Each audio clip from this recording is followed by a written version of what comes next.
Thank you for the opportunity to be with you tonight. It's a pleasure and it's an honor to be in your presence. Amid the many challenges in education and politics facing us today, from threatened book bans to transgender persecution to new restrictions being placed on voting and voting rights, I cannot think of another group that I would rather speak with. Now, the way I just ended that last sentence reminds me of a story about my father that I would like to share with you. You see, my father was an English teacher.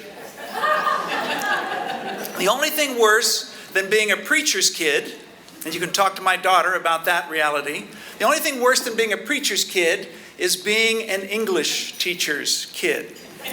Here's what I mean. When I was 12 years old, my father and I were out driving in the car. Actually, he was driving, I was riding. And a song came on the radio. It was a Diana Ross song, and it was nominated that year for the Academy Award for Best Original Song from the movie Mahogany. And the title of that song was, "Do You Know Where You're Going To?" Now, how many of you remember that song? Many of you remember that. For those of you who don't, it went like this. And I'll try to give you my best impression of a cantor. It went, "Do you know where you're going to? Do you like the things that life is showing you?" And my father reaches out and shuts off the car radio. I said, "Hey, Dad, I like that song. What in the world do you think you're doing?" He replied, "I'm educating you." Educating me? Yes, he said. The first line of that song does not use proper grammar. "Do you know where you're going to?" ends with a preposition. And then he had the audacity and the temerity to add, what she should have sung was, and I need all y'all's help with this, what she should have sung was not, "Do you know where you're going to?" but rather, "Do you know to where you're going?" Oh, it makes me feel so good that I'm not the only one who experienced grammar trauma when I was growing up. And I said, "Dad, come on. You've got to give Diana Ross some credit. You've got to allow the songwriter some artistic license. Yes, I understand that in our spoken language we need to speak properly with grammar, but it's a song. Are you kidding me? Do you know to where you're going? What's the next line supposed to be? Something about hoeing or rowing?" I said, "You've got to allow her to find a word to rhyme with." My father just sneered at me and said, "Rhyme with?" He growled, "Rhyme with, Brett? Is that actually the way you want to end that sentence?" And I knew I was had. So I shifted into argumentation mode, and I said, "Dad, you're out of your mind. Nobody cares about mechanics like this anymore. It's not a big deal in song to have different structure. Again, when we speak, yes, we want to have correct grammar, but this is what we're coming to. And so I said, "Dad, what kind of crazy grammatical world are you living in?" And I can't believe that I made the same mistake again. And then I peeked over at my dad, and he was happy as a clam driving the car, so full of himself, so self-assured. And then he said, "I think I've made my point." And he reached out, and out of pure pity, I am sure, he turned the car radio back on. I mean, he turned back the car radio. The radio turned back on. Did he? Now I just sound like Yoda. Whatever. And that's what's wrong with our politicized educational system today. Reactive policymakers at the national level in our nation's capital and in state houses across our country are seeking to turn back the clock on liberal education. to reinstitute a fundamentalism of sorts, where we go backwards to supposed basics in learning. Just standard history, thank you, not in-depth black history, for God's sake. Just mainline sex ed, not this specialized, relevant, up-to-date information, please. And thus, as was mentioned earlier, you and we need to tell them that, listen, we've long ago moved beyond the mere basics of human sexuality, of gender identity, of racial understanding, that we are in fact committed today to a broad-based education for our students, to inclusive social justice for all, and to the vital importance, yes, of social emotional learning for adults and for kids. Now, to illustrate our country's failure to sustain such commitments and to highlight our lack of comprehension in these areas and more, let me go back to, do you know to where you're going? Do you realize that because I had purposely so laser-focused us on the nitpicky grammar of this alteration of the song, that we never did discuss the meaning of the words of the song? Do you know where you're going to is about intelligently evaluating life's journey and our place in that journey as we learn, as we grow, as we hopefully become adept at learning to relate to one another better as human beings. About honestly asking ourselves if that which lies ahead on our current trajectory of intolerance and mutual misunderstanding is what we really want. For like grammarians who never get beyond the legalistic evaluation of a sentence, our reactive policymakers are so focused on the mechanics of who can use this bathroom and who can't, that innocent observers miss the meaning underneath such oppressive actions. That people, when they are denied self-worth and social standing by our system, are in effect being bullied by the so-called status quo. When leaders attempt to censor what teachers in our schools are allowed to say and who they are allowed to affirm for their identities, and determine which books are allowed in our cultural centers of knowledge, namely in our libraries and in our schools, then we are clearly on the road to greater polarization, further alienation, and widespread fear.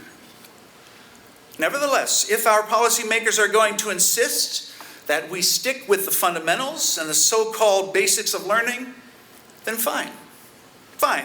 Let's you and I, therefore, tonight examine some basic prepositions that will actually help us to widen the margins of our thought and our experience, to deepen our educational expertise, and to broaden our multicultural perspective. Let's look at tonight at the prepositions alongside, toward, and for. Social scientists today are beginning to push back hard against minimalistic and limiting thought by insisting that the different aspects of a person's identity not be isolated from the totality of who they are. For instance, when I see you, if I'm only seeing your race, if I'm only seeing your politics, if I'm only seeing your religion, if I'm only seeing your gender and not all of you, then I am tragically and blissfully unaware of the level of discrimination that you must endure on a daily basis when you are not seen as a whole person.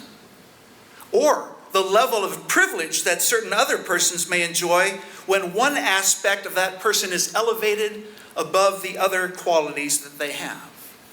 For I must consider your political identity alongside your gender identity if I wish to be inclusive and accepting of you. You must consider my religious identity as well as my social identity if you wish to do the same. The scholarly word for this total way of seeing and understanding another person is intersectionality. Now, I always seek to define and describe 7-syllable words whenever they're used. It's a strict rule of mine. So first, I'll give you the definition, and then I'll provide you with an illustration of intersectionality. Here's the definition. It's from Wikipedia. Intersectionality is an analytical framework for understanding how a person's various social and political identities combine to create different modes of discrimination and privilege. Intersectionality identifies multiple factors of advantage and disadvantage. Now, a picture, as you know, is worth 1,000 words, or in this case, 32 words of a long definition. So to illustrate intersectionality, I would like you to picture in your mind right now an intersection. Any four-way stop will do, perhaps something like this one. Now, imagine that an accident has just occurred in this intersection. You can decide what the accident was. You have witnessed this accident, and so you responsibly remove your cell phone from your pocket or from your purse, and you call 911 to report it. The operator at the 911 call center asks you to describe the location of the accident that you have just witnessed. So you look up at the street sign above your head, and it says the word black. You dutifully tell the operator that the accident happened on Black Street. Yet that may simply not be enough information for the 911 operator.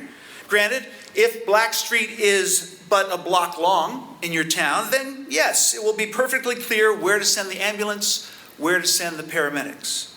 But if Black Street is lengthy, if it's a boulevard, then you're going to need to provide the operator with the cross street of that intersection. So you walk around to the other arm of the street sign above you, and it says the word woman. So you say to the operator, the accident happened on Black woman. For you see, that's different and oftentimes more severe than if the accident had only happened on black or if it had only happened on woman.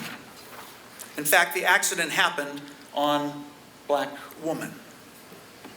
Again, the idea of intersectionality says that the social and political and racial categories into which we fall, or into which we have culturally placed others, cannot be viewed independently from one another, as hard as we might try to do that. But rather, they must be viewed alongside one another in their totality.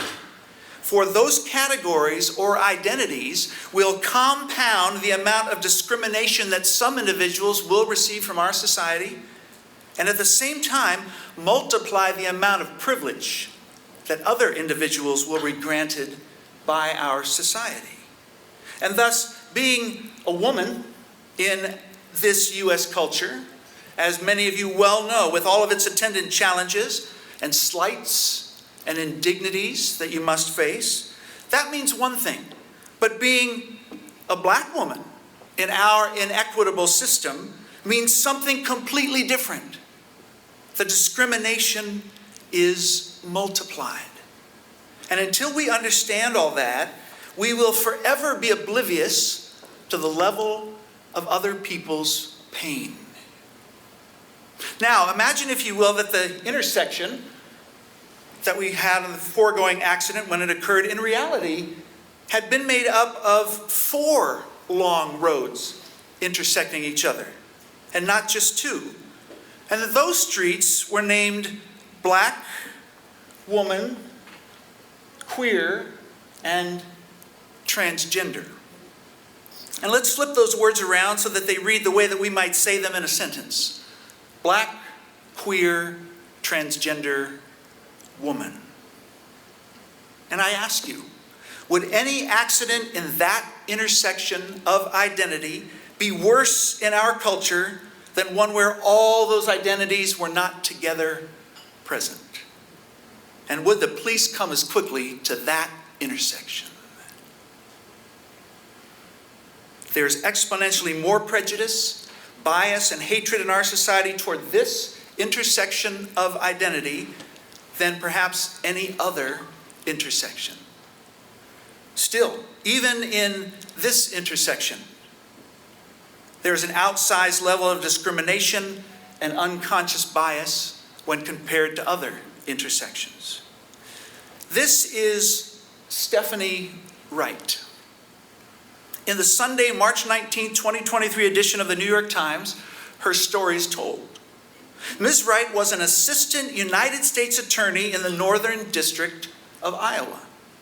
She was the first African American, and for 24 years, from 1994 to 2018, she was the only black prosecutor, man or woman, in that federal district which spans the rural northern half of our state. This fact is why, while flipping through a brand new book last year entitled The History of the District Court in the Northern District of Iowa, 1882 to 2020, Ms. Wright found that in a list of 88 assistant U.S. attorneys who had worked in that prosecutor's office during that 100 plus years, her name was the only one missing. The only one. To her credit, Ms. Wright contacted the publisher of the book and pointed out the omission. She immediately received an explanation that the omission was, quote unquote, clearly inadvertent. Really? The only black woman to have held that position, the only black person to have held that position, and she wasn't remembered. She wasn't seen. Again, to her credit, Ms. Wright announced, "I am not going to be forgotten." And she demanded that an online version of the book be updated and that 2 corrected hardbound copies be printed for her at no cost, and that notices be run in Iowa newspapers that the book had been corrected. She said, "This country has ignored black women, black people, and we don't find out about our history until years later." Well, the online version of the book was indeed corrected, but it would be cost prohibitive, she was told, to print a new hardback version, and in fact, no notices would ever be seen in Iowa newspapers. Exactly this, is why learning to understand intersectionality is so important. If Miss Wright had been a black man, would she likely have been forgotten and left out of that book? If she had been a powerful white man whose name was somehow inadvertently omitted, would it then have been cost prohibitive to print 2 corrected hardbound copies of the book? I think we all know the answer to that question. And thus, when we only take into account one aspect of another human being's identity or their experience, and thereby assume that we now know and understand who they are, we are actually devaluing the whole person that they are. Now, to extend this analogy, since I'm one of a proportionally fewer men in this conference hall tonight, if I were to make the assumption that you, sir, in the center table wearing the striped shirt with the blue jacket, if I were to assume that because we're both white men, you wouldn't necessarily know something about me. If I assume that you're just like me, you wouldn't know that one of the street signs in my personal intersection of identity reads, "Parents divorced when he was just 7 years old."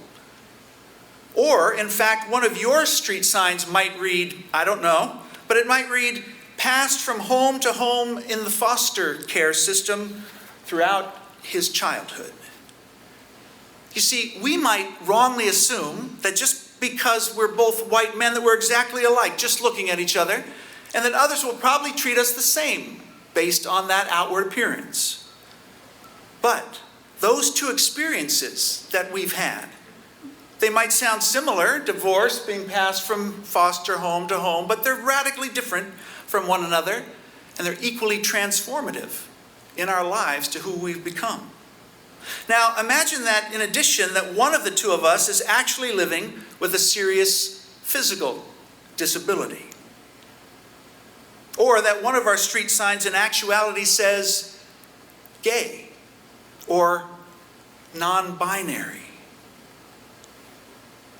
Intersectionality insists we acknowledge that we always exist as more than just one marker, as more than just one thing. We all do. And that if someone is in more than one discriminated against class or social category, then their experience of prejudice in this world is totally different and likely much greater than is ours. So, policymakers, educators, preachers, cultural influencers, if we're going to teach adults and kids the basic prepositions of life, then the preposition alongside has to include discussions about gender identity, race, and class and caste differences, and more. In short, we have to talk about intersectionality. Not about banning topics of discussion in schools or about banning books. That only makes things worse for our future. This is not a hard concept to grasp either, is it? If we can understand an intersection of identity, then so can our children. So can a child.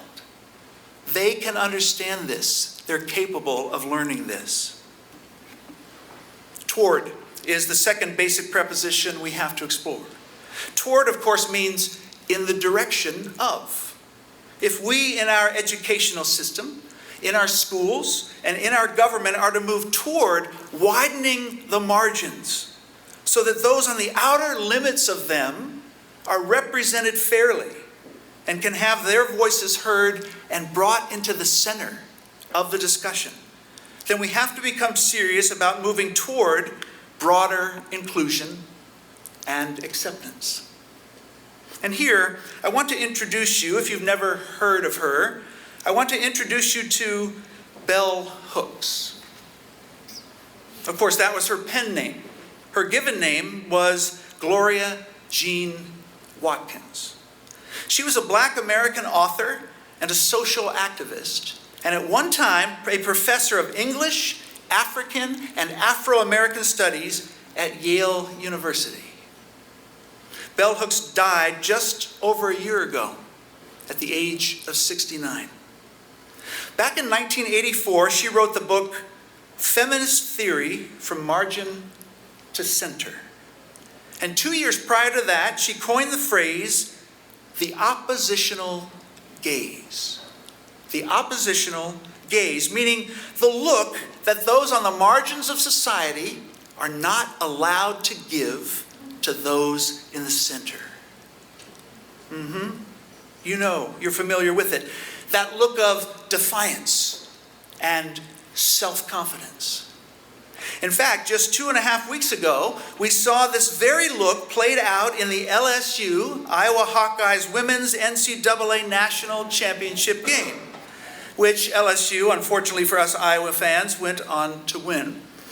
Now, in case you didn't watch the game or read about it afterwards, near the end of the contest, Angel Reese, one of LSU's star players, as the game was winding down, gave the now iconic "you can't see me" gesture to Caitlin Clark, the Hawkeye star player.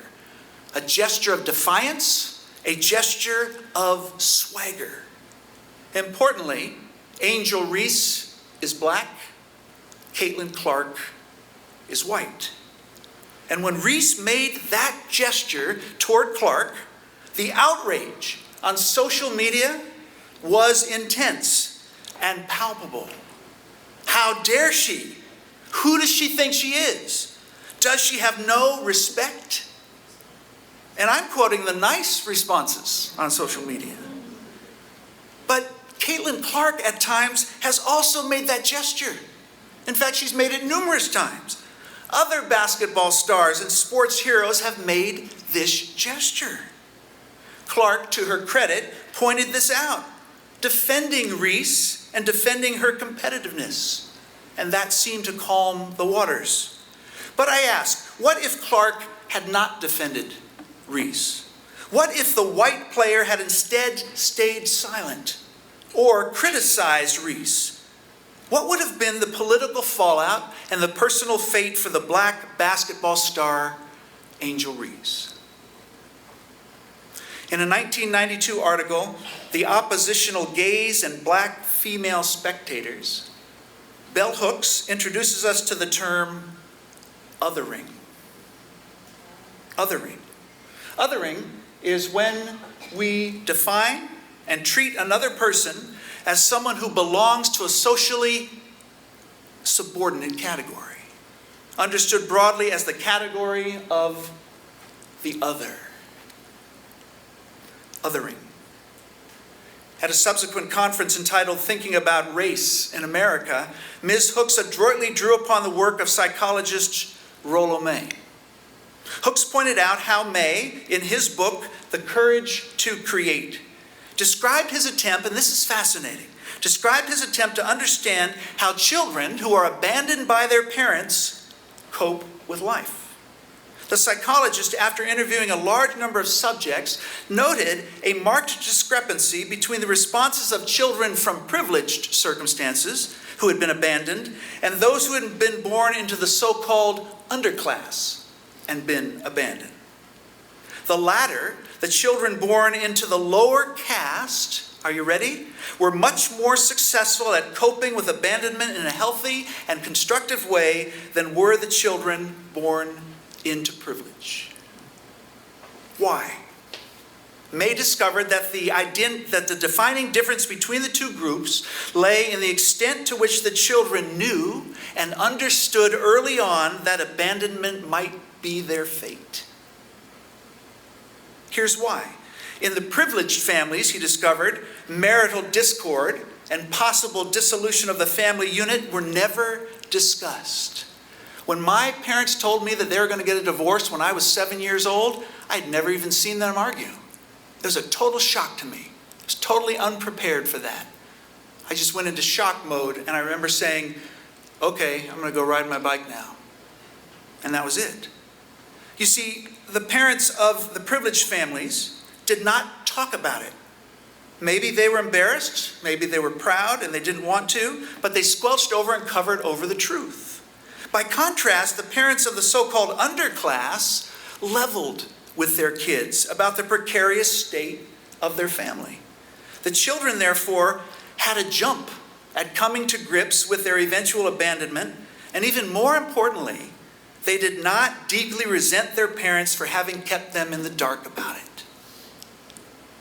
Why is this crucial?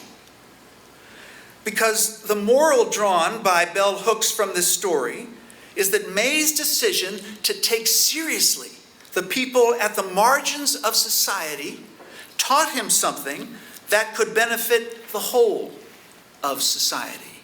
Allow me to say that again. May's decision to take seriously the people at the margins of society taught him something that could benefit the whole of society.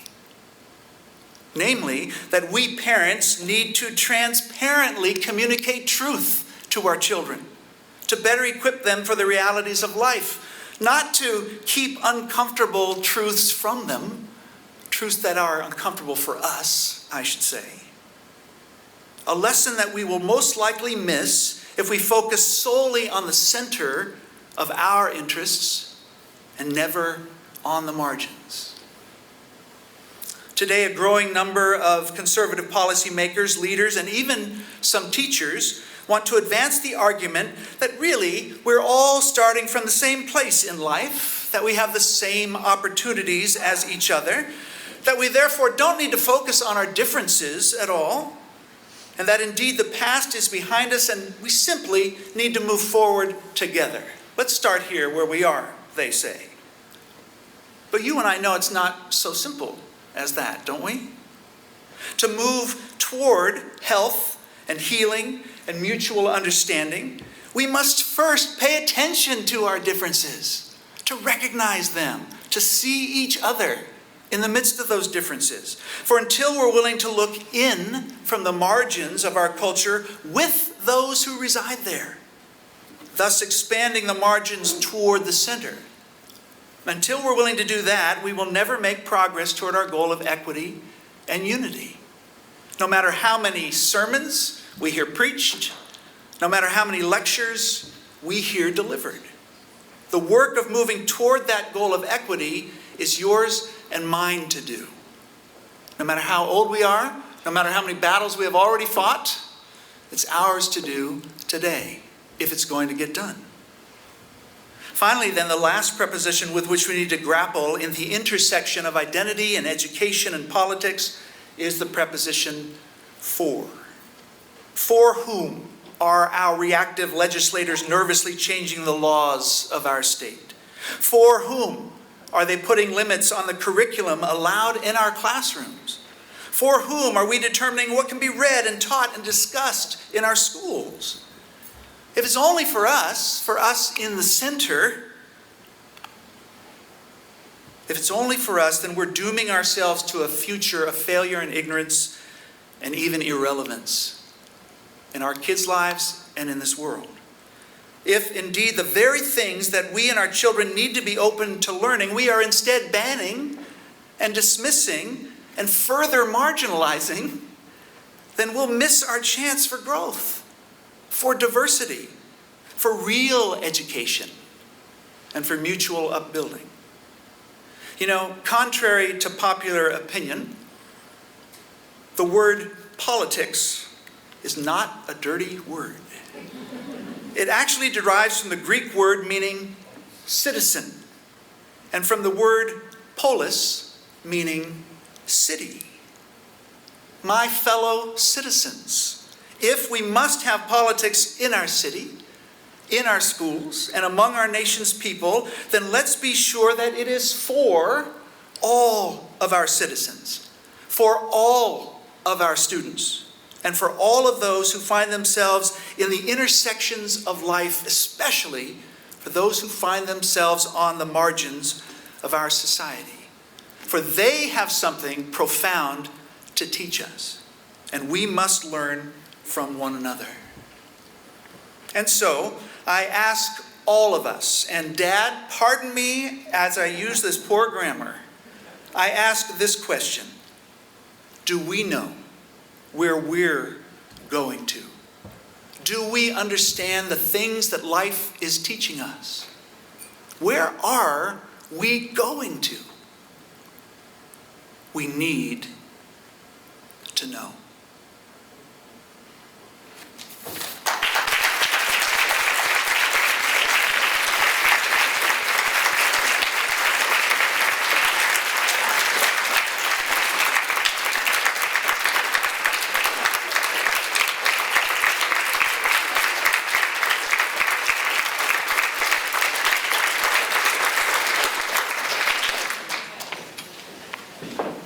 Thank you. I'm going to have to watch the rest of my talking. Lucy's going to have a little check mark over there every time I end with a preposition from here on. So thank you, Doctor. Thank you for being here tonight.